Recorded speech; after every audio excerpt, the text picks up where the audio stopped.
வணக்கம், welcome to Kundavai goods.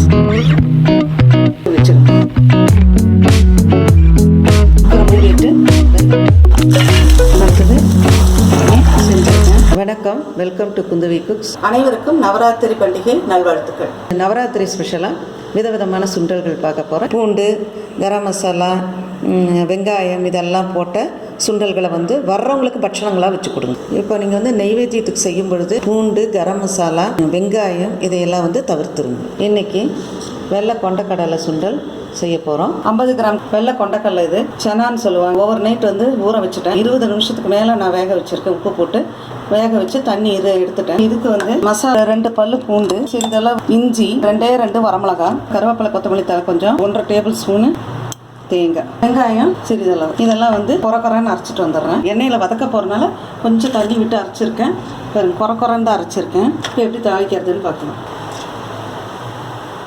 எண்ணெய் காயட்டும். கடுகு, கருவேப்பிலை போட்டு தாளிக்கலாம். நான் அரைக்கும் பொழுது சுண்டலில் உப்பு இருக்குதான்னு பார்த்துட்டேன். சுண்டலில் கரெக்டாக இருக்குது. மசாலாவுக்கு அளவாக உப்பு போட்டிருக்கேன். எண்ணெய் காய்ஞ்சிருச்சு.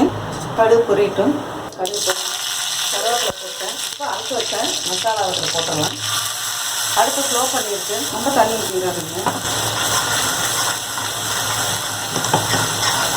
வரமிளகாய் வெறும் கடாயில் ஸ்லோ ஃப்ளேமில் நல்லா அப்புற மாதிரி வறுத்துட்டு அதை ஆற வச்சு மிக்சியில் அரைச்சி வச்சுக்கோங்க. அதுதான் சில்லி ஃப்ளேக்ஸுங்கிறது.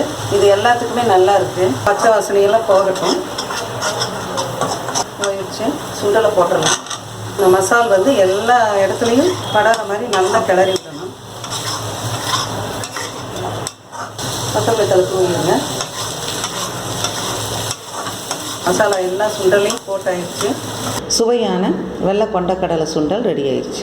இந்த ரெசிபியை ட்ரை பண்ணி பார்த்துட்டு உங்களுடைய கமெண்ட்ஸை எங்களுக்கு போடுங்க. மீண்டும் ஒரு புதிய ரெசிபியுடன் உங்களை சந்திக்கிறேன். நன்றி, வணக்கம்.